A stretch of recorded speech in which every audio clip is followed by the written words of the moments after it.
Welcome to the Spheres of Spirit with Nancy Myers, aka the Lady of the Light. Nancy will discuss the everyday magic and wisdom of spirit which surrounds each of us, waiting to be discovered. She will share some of her remarkable orb photos, proving that our angels, guides, loved ones in spirit, and even pets surround us and guide us in our physical world. During this episode, Nancy will discuss one of the many spheres or aspects of spirit available to us based on her orb photography. She will also share a special channeled message from her guide, Leonini, and do an oracle card reading to help guide you along your personal spiritual adventure. And now, here is your host, orb photographer, author, medium, and speaker, Nancy Myers. Hi there. Welcome to the Spheres of Spirit. I am your host, Nancy Myers. And today I am so excited to have these two gentlemen join me. Welcome to the show, Dr. Moody and Paul. Hi, Nancy. Thank you very much, Nancy. And thank you for having us on. And thanks for the folks listening in, too. Awesome. Well, it is indeed my pleasure. For those of you who have never heard of Dr. Moody, yeah, you must have been on another planet, but Dr. Moody is literally a pioneer in the field of near-death experience. And Mr. Paul Perry has been collaborating with Dr. Moody for last 33 years. And you've written six or seven books, six books together. Yeah. So we're not going to talk too much about the past history of you guys because I want to concentrate today on your new book. It's called Proof of Life, Afterlife. And it's the seven reasons to believe in the afterlife. Thank you. So we're not going to get to all seven today, but there are a couple that I want to talk about. So, Dr. Moody, I'd like to give you the first question here. So, as I said, you started this research 5 decades ago. And I have to tell you, I've had a couple of people on the show who have had near-death experience. Mm-hmm. And they struggle with the acceptance, not only of the experience itself, but the acceptance from the people around them. Mm. Could you talk about why we, or maybe it's just a Western thing, we have such a difficult time accepting this? Well, Nancy, do you mind me if I ask you how old you are? Because that bears into my question. Oh, boy. No, not at all. I'm 69. 69. Well, I'm 79. And what I have realized and what you have realized is this whole thing we're in of the spirituality, it's a matter of development, right? Psychological development. It's like the one way I think about that often, you hear this phrase, the happiest life is a life of service to others. Mm-hmm. Well, when you're a kid, you hear that as an ideal, right? Seems very idealistic. Yeah. Then you get into midlife and it's an aspiration, something you aspire to. But let's face it, when you're your age and my age, it's just a fact of experience, right? True. Because you learn just because whenever you're focusing on yourself, you're always miserable. And that finally gets through your thick head. And so that's what I would say about this, that I have been through a long process with this, which goes back to not coming from a religious background. Thank God for that, being from the South. So we never went to church. Yeah, we're afraid of snakes, but just kidding on that one. But no, just was not religious. And so the idea of an afterlife to me was from a Jack Benny movie that my Aunt Edna took me to. Wow. About 1950 or so. And from the cartoons and the New Yorker. I mean, I thought it was just a joke. Then I went to the University of Virginia at age 18 and just took a philosophy course, and immediately I was hooked on Plato. And if you've never read him, oh my God, this guy, why is he still in print 2,400 years later? Well, because it's just phenomenal stuff. Yeah. And the Republic is about a near-death experience. That's when I learned about these things. Then 3 years later, I heard it from George Ritchie, who was a professor of psychiatry there at UVA. First living person I heard this from. So to me, this has been a long process, but where I've come to it on it is that to me, it's just obvious here at age 79 that this thing we're in is kind of an illusion.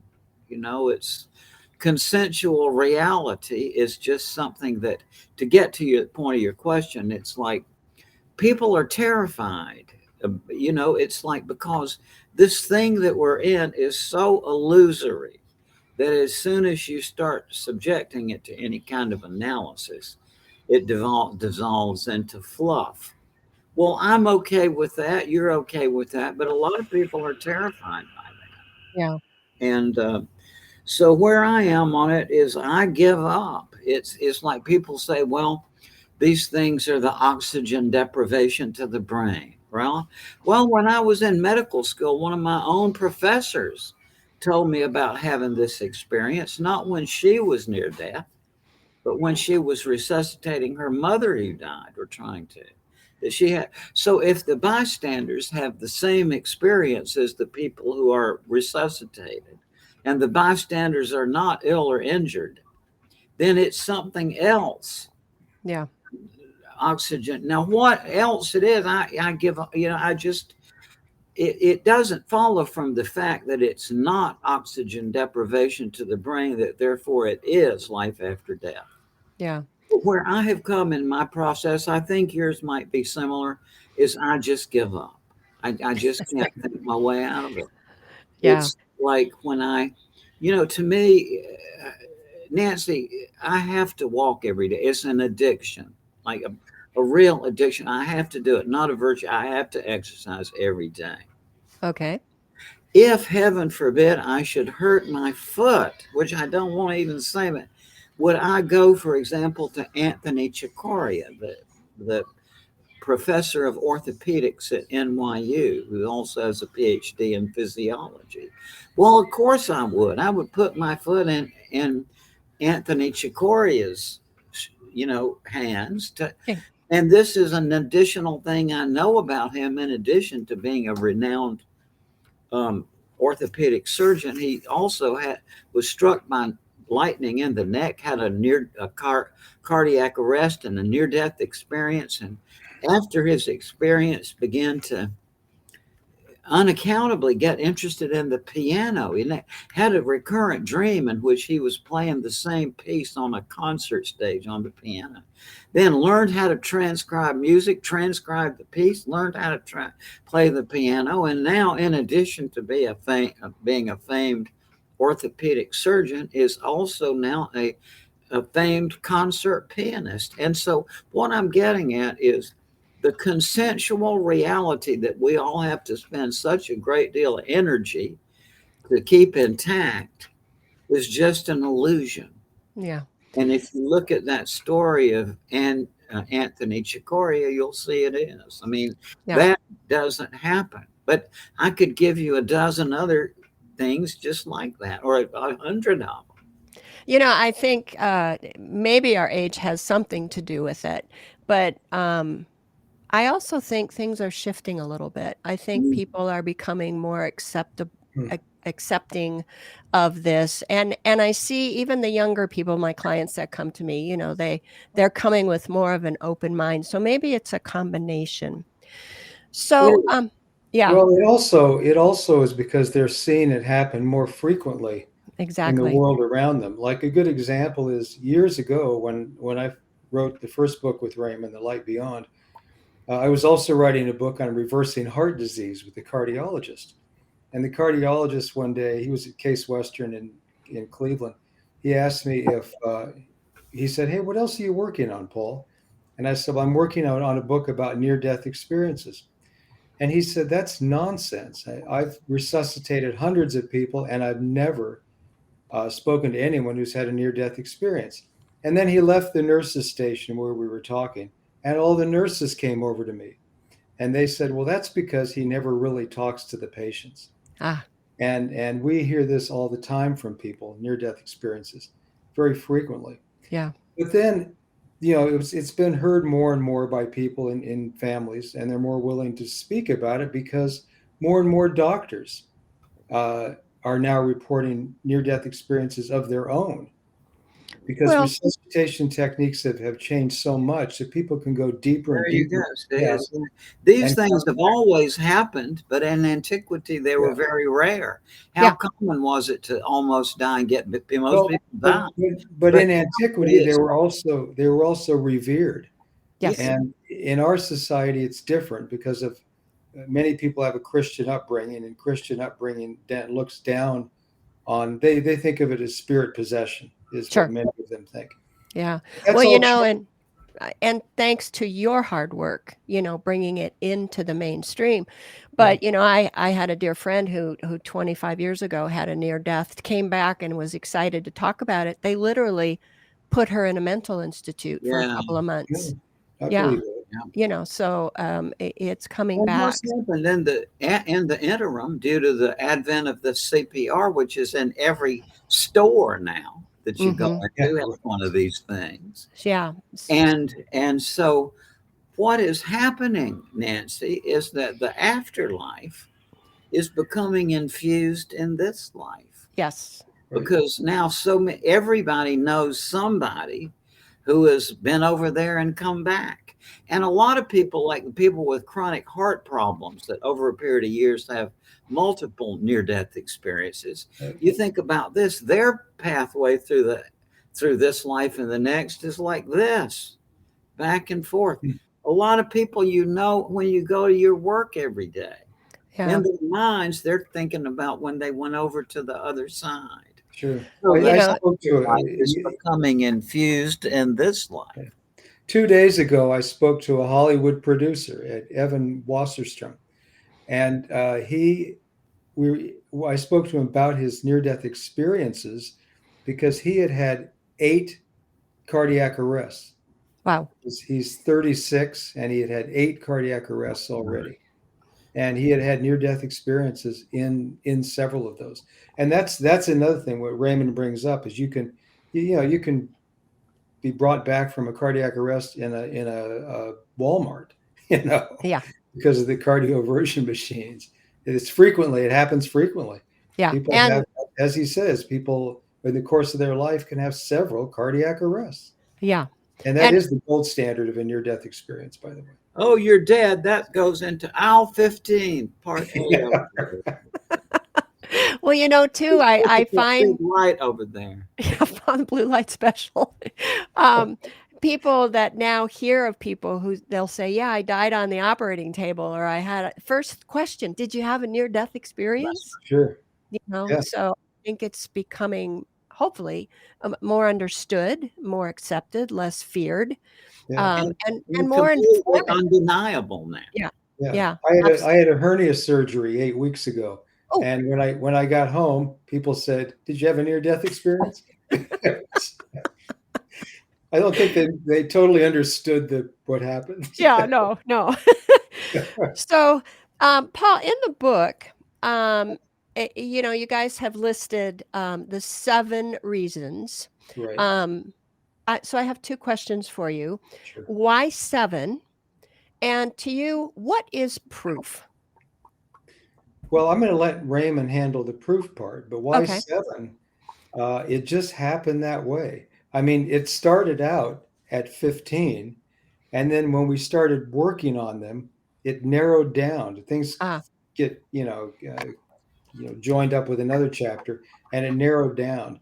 And we felt that it would be more accessible and really better if it was 7 rather than 15. Okay.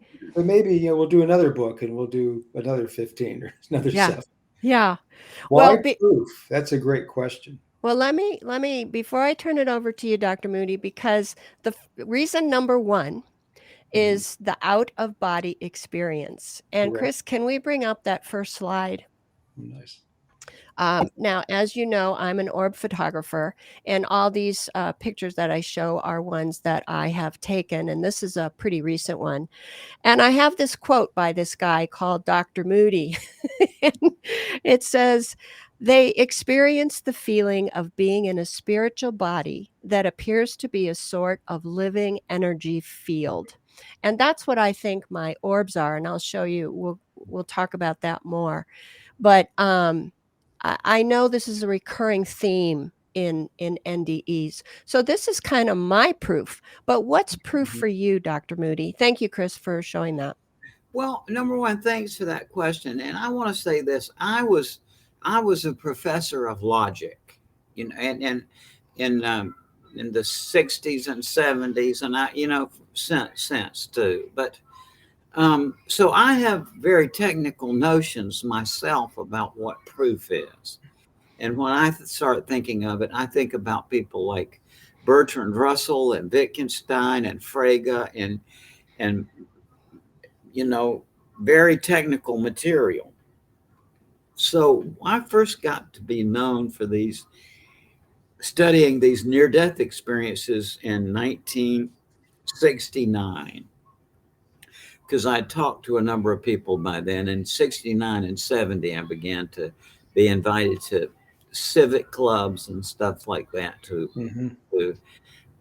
talk about them. And so beginning at that time, when I was still a logic professor, a lot of people would ask me, Raymond, is there any proof of this or whatever? And I would respond to them from a point of view of a logic professor, and explain all the reasons why the notion of an afterlife is not commensurable with the logical system we have. Mm-hmm.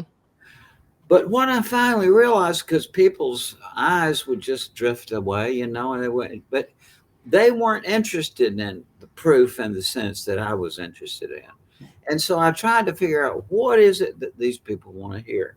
Yeah. And what I finally figured out is what the average person who is asking me that question is, more often than not, as you can imagine, is because they've lost a loved one to death, or they're thinking about their own death or whatever. And what they simply want to know, as I finally figured out, is they want to know this: is it a rational thing to expect and anticipate that when you die, you will go into another sphere of reality?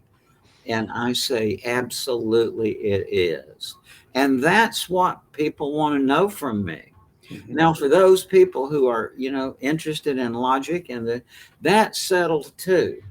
The classical objections to the question of life after death were raised by David Hume, the great skeptic of the 18th century, and more recently by the logical positivist of the early 20th century. And they raised legitimate difficulties with the question of life after death. That what has changed is that those difficulties have now been swept away.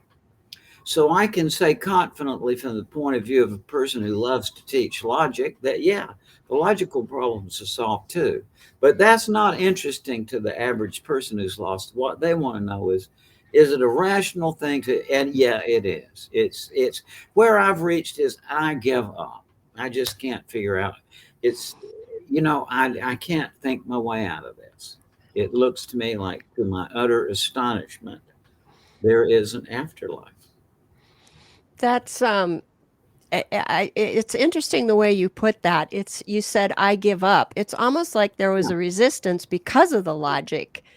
Well, it's because what I've always realized from the time I was a kid as an astronomer, Nancy, is that when you want to find out something, the way you proceed is you think of all the objections to it.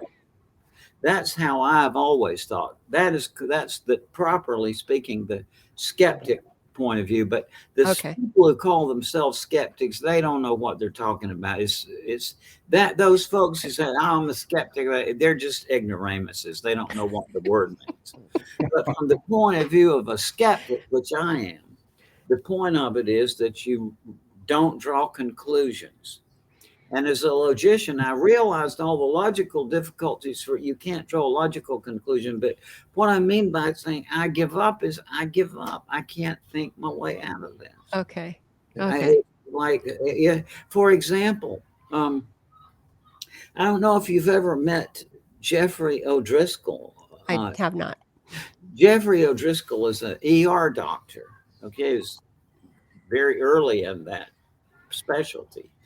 And Jeff Olson is a graphic artist who owns a graphic arts firm. And some years ago, Jeffrey Olson was in a car crash in which his leg was smashed off and his wife was killed instantly. And I think one of his children, but the other child lived. So he was taken into the hospital and they were doing the heroic resuscitations. He had a near-death experience, I believe. But Jeff O'Driscoll, the ER doctor, while this was going on, went in and had a conversation with Jeff Olson's deceased wife. Wow. And I mean, I could go on and give you a lot of stories like that, but my point is, these are all people that I would trust their medical judgment completely if I had heaven forbid, something happened to me. And at the same time, I say unanimously, all these doctor friends of mine say, yeah, not only was this real, but it was more real than ordinary waking reality. So that's what I give up. I can't think my way out of that. Go ahead, Paul. So what Raymond's talking about here is what this book is about. This book is about shared death experiences. It's not specifically about near-death experiences. I mean, near-death experiences are exceptional, but people have a near-death. When they have a near-death experience, they leave their body frequently. They have visions of other worlds. They see a bright light. They're transformed. This is about shared death experiences, though. Yeah. A near-death experience is subjective. It means that the person who has it is the only one who can really experience it and describe it.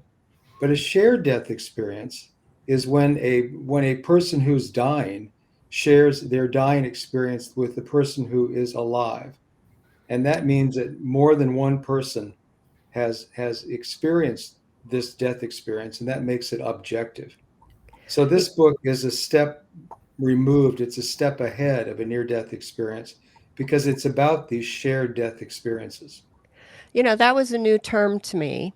Right. And I loved it. And I want to spend the second half talking about the shared death experience here because I believe some of the work that I do and people who have seen what happens on a deathbed and they turn and they see the angels or whatever, how Right. You've classified the shared death experience.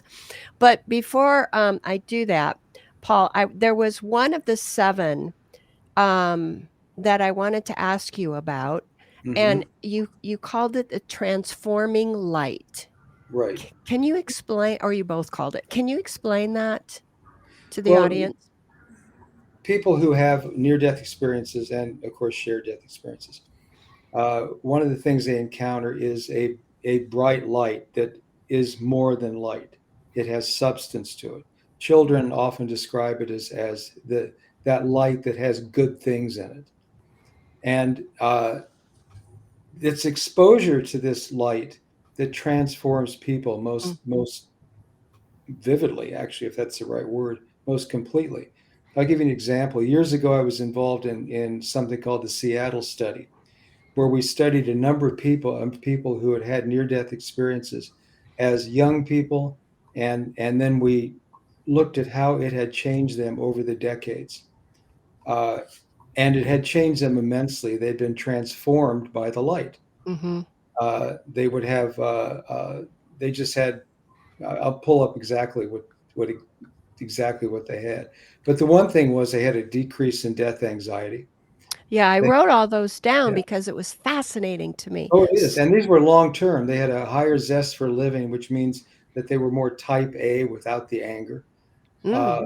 Many people seem to have a higher intelligence, although that is hard to judge, but they did have a higher intelligence. They had an increase in psychic abilities, which means that they were able to have 4 times as many verifiable psychic experiences as the population that has not had near-death experiences. Wow. Less afraid of death, of course, and they had a greater appreciation of learning.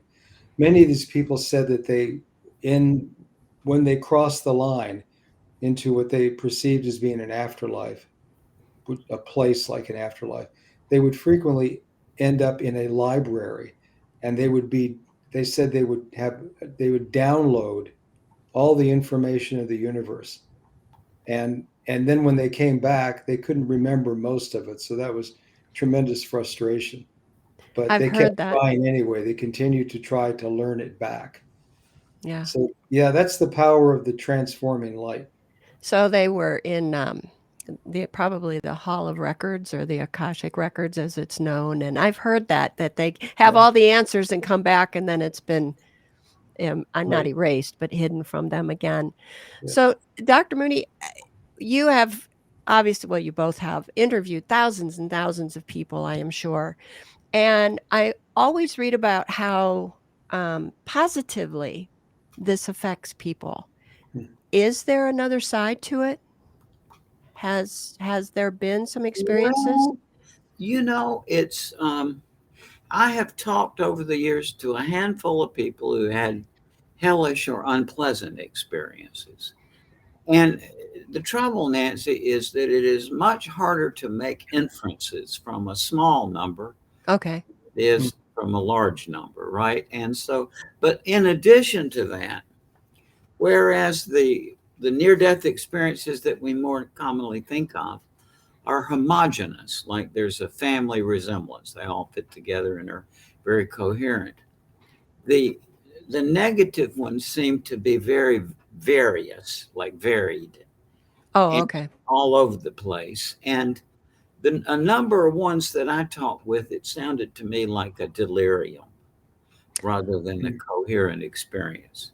Okay. And so because of that, I don't know what to make of the ones, you do hear them, the hellish ones, but I just don't have enough information to make an assessment.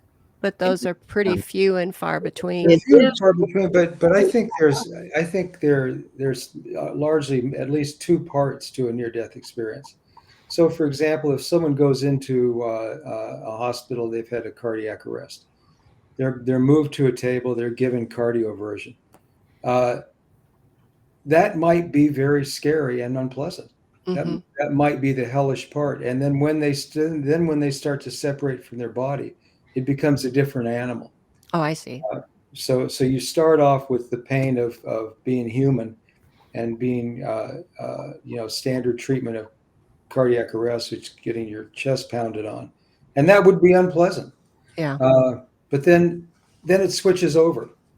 As they get deeper into death, it switches into something else. That would be my speculation. Yeah. And so I can't say much about, since I haven't talked to that many, to tell you the truth. But I don't know. However, I will say this, Nancy, and I'm sure you must have had this thought too. It's like, why in the world is it that so many people want there to be hellish experiences? I know. Well, yeah. Well, and that mentality is the mentality that is bringing down our civilization right now. The 14% of the people who say that I know everything that Jesus said and you're going to hell, those people are in charge. But it doesn't fit with what people who actually come close to death and, return tell us that it's like. Well, that's what I wanted to hear from you because of the naysayers. And, even I know Eben Alexander wrote the foreword to your book, and his near death started out a little murky, but then it went beautiful, right? So, so thank you for clearing that up. So we have to take a break. And when we come back, like I said, I would like to delve a little deeper into that SDE, the shared death experience. So we'll be right back. Sure. Om Times TV. The story told in Entering the Light Fantastic, Discovering Life After Life Through Orbs, is about Nancy Meyer's spiritual and emotional rising from the devastating ashes of loss caused by the sudden and unexpected passing of her son Robbie.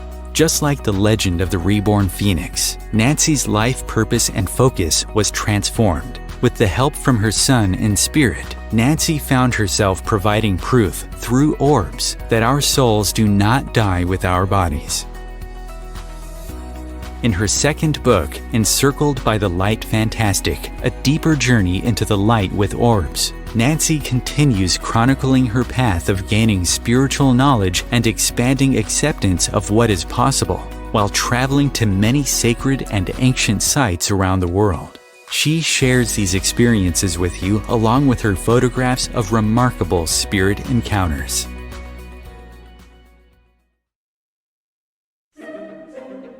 Imagine becoming a super influencer. Reinvent yourself, invest in your brand, and then manifest your success with a robust spheric approach. Om Times Media and Broadcasting offers a unique and multifaceted way to become the spiritual and conscious influencer you deserve to be by putting your message across our powerful platform with its proven record of integrity and excellence. Through our produced shows, Om Times offers the opportunity to become a social media TV personality, a radio show host, an Om Times magazine columnist, and a syndicated podcaster, all in one shot. By live streaming your show on Om Times TV and broadcasting it across the extensive Om Times radio and TV networks, you become more than a host. You become an ambassador and a force for positive change. Om Times. Open yourself to the possibilities. Is it time yet? It's time. Let's start time for dinner. Oh, terrific. Faster dinner. Donating pet food is one of the many ways you can help families in your community. Pets and people belong together. Learn more at petsandpeopletogether.org. And we're back. So one of the things I so enjoyed reading about in this new book was, as I said, the category that you've come up with, the shared death experience. And Paul, if I can ask you, because I read about your father, if you don't mind sharing here now, you called it the Lazarus moment. I called it kind of the golden moment. But if you could expand on what constitutes a shared death experience, and then share a little bit about your dad. Well, shared death experience is when a person who is dying shares their dying experience with someone who is well and healthy. And in what way, though? Well, physically and mentally. Okay. And in what way? How do they do it? How do they share it? Through a variety of different ways. It can be through, they can wake up from a deep coma and talk to you. That would be called terminal lucidity. Mm-hmm.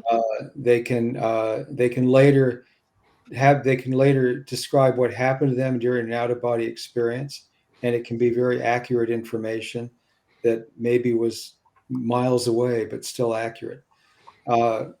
It can be through their transformation, because people share who they are on a daily basis, and some people who have near-death experiences are totally transformed. They're no longer the same person.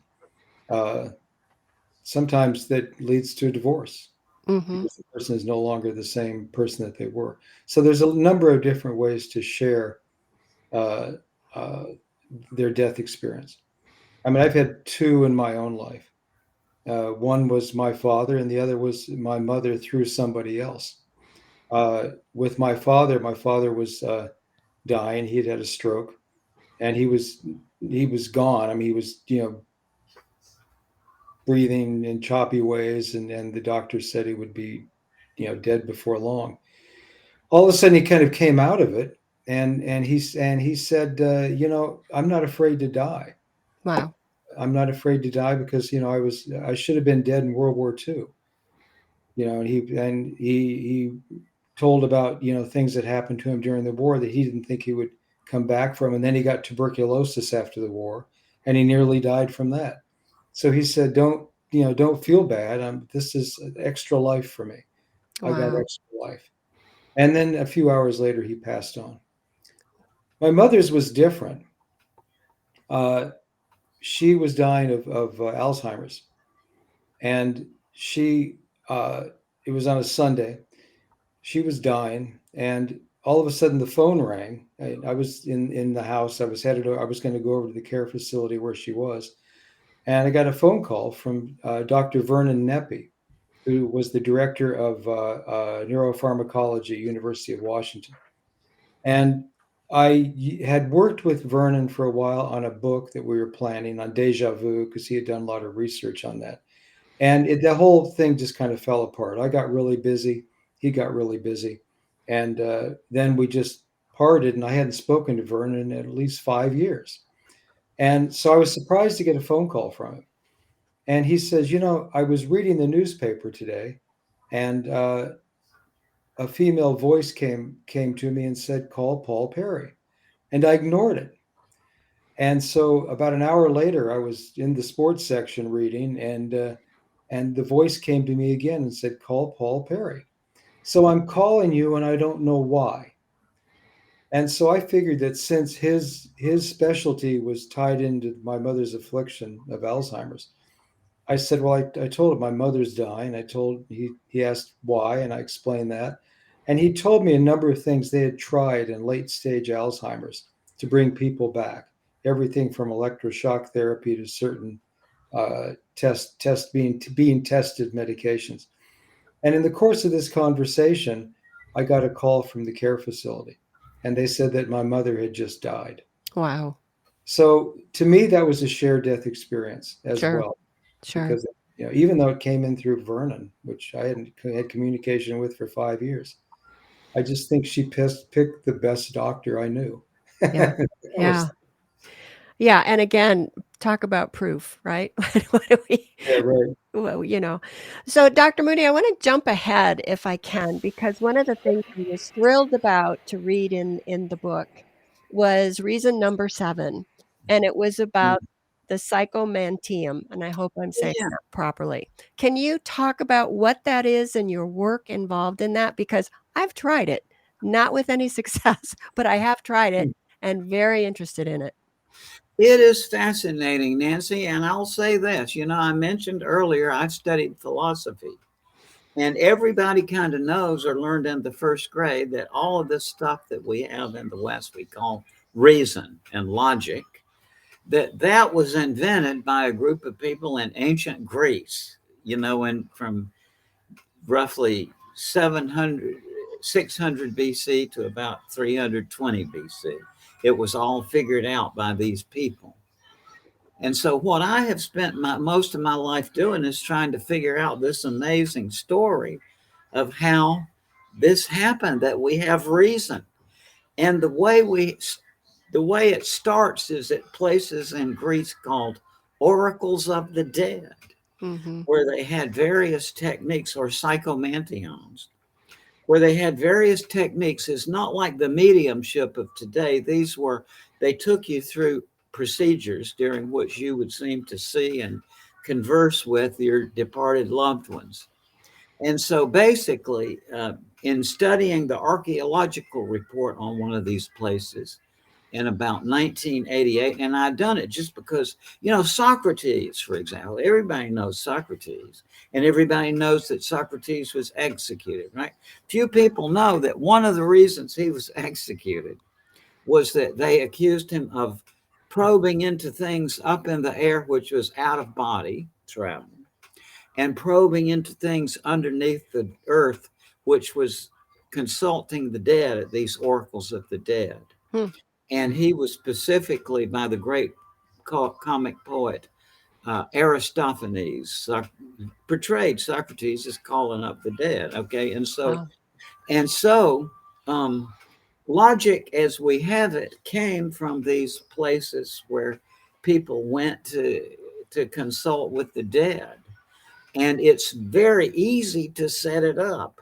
It's like what they did was one of the ways they had various ways to create what you call an optical depth. You can do it. You can just have a little dark room and put a mirror on the wall at a height where when you look up from a comfortable chair in front of it, you don't see your own reflection. Okay. And so you have it in a darkened room. You can paint the walls black in a closet or whatever. A little light behind you with a rheostat so you can adjust the light. And the preparation is the most important. You have to go through a process of thinking about the person who died that you want to talk with and so on, and the memories, the good things and the bad things. And then I would guide people through this. And then you put them in this mirror chamber. And what happens, and this is going to sound very crazy, Nancy, but this is the result that not just I, but others who've replicated my work get the same results. And that is that if you just take people in there, just whoever wants to come, it's about 50 to 60% of them on the first attempt will have an experience which they take to be a waking awareness visitation with a deceased loved one. The way they say it is, many people say the image of the deceased forms in the mirror. And then many people say also that then the apparition steps forward out of the mirror. Amazing. Aladdin and the lamp, that's based on a psychological reality that the images will actually come out of the surface. Or other people say that their experience is that their consciousness goes through the mirror and they come out on the other side into this other environment where they talk to their dead relatives. Wow. People, about 30% of them say that they actually hear the voice audibly hear the voice of the dead. Almost all of the rest of them say, even though there's not an auditory experience, it's a heart to heart or mind to mind. They have a communication like that. A lot of them have a visitation afterward when they get back home. It opens up something where they see Grandpa in the mirror, but then they go home a couple of days later. Grandpa appears at home too. Can you talk about the 2 women that were there and what they got when they went home in the photographs? Oh, yeah. Paul knows. See, I am no good at anything mechanical, but Paul was more interested in that. And I don't know enough about cameras to even begin to. But Paul was really interested in that case too. Oh, sure, because they have actual photos of orbs visiting. The story. Do you have a copy of the orbs, by the way?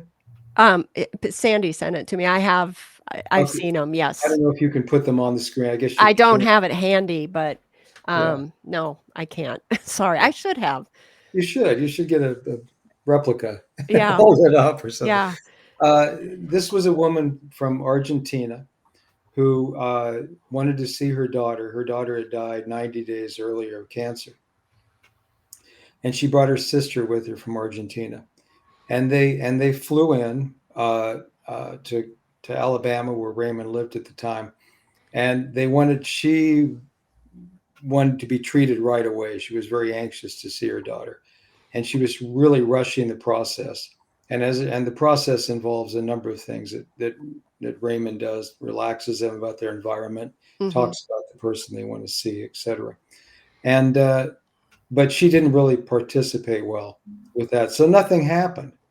She went into the psychomantium, spent a long time in there, and saw nothing. So she decided to return to the hotel.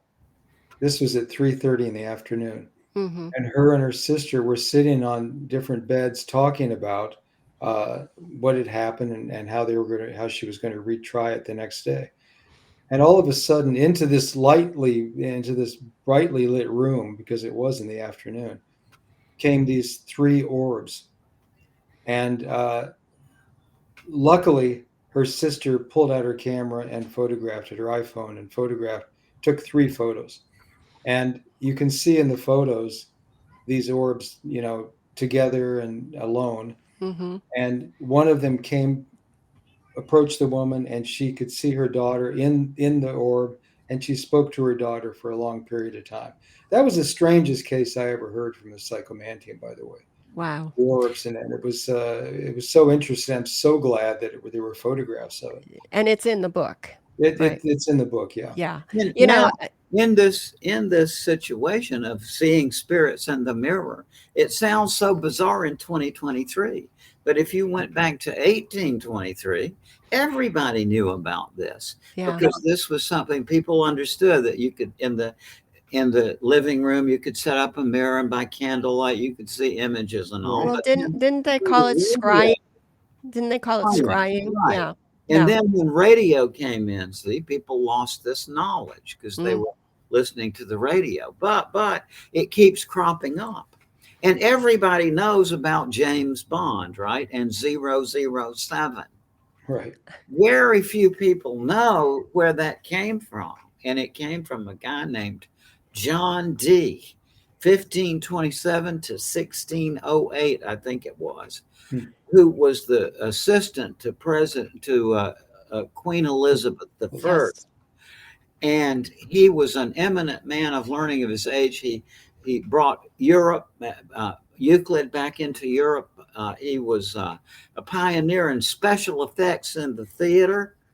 And he was an archaeologist. He went around England looking at old monuments, trying to figure out who built them. But he was also a pioneer in the early intelligence work. And I actually had a couple of friends from the intelligence community who told me that some of the principles he invented, they still use. And since he was such a deep thinker about intelligence work. Incredible. But when the Spanish went on their peace and prosperity mission to Mexico, just kidding. Yeah. Among the things they brought back were some scrying mirrors, obsidian. And so one of them fell into the hands of John D, and he got to gazing in, and he said, I can see spirits in there. Wow. So for years, he carefully documented all of his observations of how, just like I was saying, the spirits appear in the mirror, but they come out into the room and everything. And it sounds so extraordinary. But when John D signed his secret communications to Queen Elizabeth, right, her nickname for him was Eyes, maybe because of his intelligence work, but maybe because he had prominent eyes. But either way, the way he signed his communications was he put two circles side by side to represent eyes. And then this was still where magic and math were still combined. So his magic number was 7. So he would put the 7 kind of over and beside the 00. So, and Fleming had, said in some interview he gave that, that was one of the people he had in mind. I that's one of the reasons why I asked 7. Why did you pick 7? Yeah. Because of numerology, it's very mystical and what it means. But I have to tell you, I was so thrilled, Paul, just to hear you say just now that these 2 women who saw the orbs with their eyes, and took a picture, because in my line of work, people say, oh, it's the camera, it's not spirit, But I have 2 pictures that I would like to share with you guys right now. Sure. Chris, can we bring up the next photo? And this, I hope you can see that. And I quoted Albert Einstein because he said matter is energy, energy is light. We are all light beings. That's what we revert back to. But that photo, I hope you can see that face in it. That's my brother. And the picture to the right is the last photograph before he passed. And so he came in as I would recognize him. I was just a little girl when he passed. So it's, again, that proof, that we're looking for. And then I want to make sure I get this one in before we go, because this just happened on the 12th. Now, I've had this visitor with me a couple of times, but can we get the next slide, Chris? John Lennon, and I hope you can see John Lennon's face. It's kind of to the bottom center, and if you look for his mustache and his glasses, he should pop out. And when I thought, oh, why are you here? He said, look at my quote. And he said, and the quote was, I'm not afraid of death because I don't believe in it. It's just getting out of one car and into another. This is the fourth time John Lennon has appeared. I have a connection, kind of a weird connection to him. But again, it's that, is this ridiculous? Is this proof? Thank you, Chris, for that. I love that you talked about the women that had that proof in their hand, with the photographs. Sure. And I think it's just amazing. I think it just it kind of complements your work. I would hope. I certainly think it does with the psychomantium for sure. Mm-hmm. Because there's other things that I always thought were proof in the psychomantium, is when people would show up later. So someone would go into the psychomantium and not be able to see anything in the mirrors, but later at night, maybe before they were about to go to bed, the person they wanted to see would come into the room and speak to them. Mm-hmm. And sometimes hug them and even lift them off the ground. How beautiful is that, right? Yeah, I know that's still a subjective description, but it's like the near-death experience. After you hear, 100 or 50 or 200 or 1,000 near-death experiences, you start to believe that there's something very consistent going on, and consistency, of course, is something that leads to proof. Yes. So we talked about the and acceptance, but Right. we talked about the shared death experience and some of the things, and there's many. Like I said, there's people who actually see when the person in the hospital bed says, "Oh, look, it's Grandpa standing there," and some people turn around and they can see him, or the angels, or the room changes, the temperature changes. But Dr. Moody, I have a question for you. Mm-hmm. So how does mediumship fit into a shared death experience? Nancy, I have all my life, I've just been, I confine myself to what I have enough experience of to talk about, and I don't. Okay. Except that one thing I know about mediums is that I would say for sure some of them are sincere. That much I know, because my oldest friend has been a medium since she was a child. I've known her family and everything, and she's completely real. I'm sure Suzanne Giesman as well. And, she's been on my show. Yeah, and it's that. You think about competence and reliability, and I just don't know what to think, because there's not so much about mediumship in the Greek tradition, and I got into this through the Greek philosophy, and they knew all about near-death experiences and other things as well. Like they knew that people on the deathbed hear music or over in music and all, but they didn't. I don't know that they had an equivalent of mediumship. Yeah. Okay. I just didn't know if you would fold that into the shared death. Okay. Okay. Well, gentlemen, this just went by way too fast. I could have done a whole nother show with you. I want to thank you so much for taking the time to be with us today. Everybody, the book is phenomenal. Proof of Life After Life. I highly recommend it. And any last words, gentlemen? We have 1 minute. I want to say to the folks listening in, thank you so much. I mean, it's a great treat to me that people would listen to an old 79-year-old guy. So thank you so much for listening in, folks. Thank you. Paul? I'll adopt what he just said. But the old listening to an old guy is not such a bad thing, Raymond, because we spend a lot of time, a lot of tire tread, a lot of shoe leather, looking at people's experiences and trying to define what is happening. And a lot of wisdom there, gentlemen. So thank you for Kudos to what you us. do.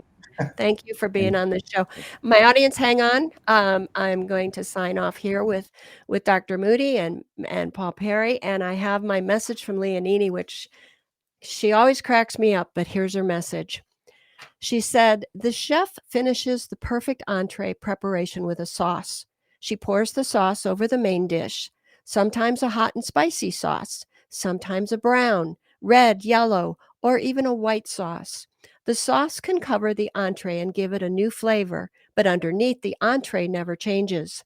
Think of your body as the sauce which covers almost completely your soul. Is your current life meant to be hot and spicy? Is it meant to be experienced as a certain person of color? Is this sauce meant to add a new flavor or experience to your soul? Is this lifetime literally going to be all gravy? The sauce that covers your soul now is meant to enhance, to assist in this life's experience and lessons. Depending on what flavor you are wearing is what assists in this your soul's growth. The sauce immerses you, but it never completely covers up who you truly are. Yes, enjoy the immersion. Live the immersion and experience the immersion, but do not forget what is beneath the sauce. Each lifetime adds to the flavor of your soul. We know this comparison is somewhat humorous, but we also hope you understand the reasons for the flavor of your current life. This is not to say you cannot change it or add to it, for you can, but the basic lessons remain, and so does your perfect soul. So with that, I want to wish everybody a very happy holiday, and I'll see you next time on the Spheres of Spirit. Bye-bye.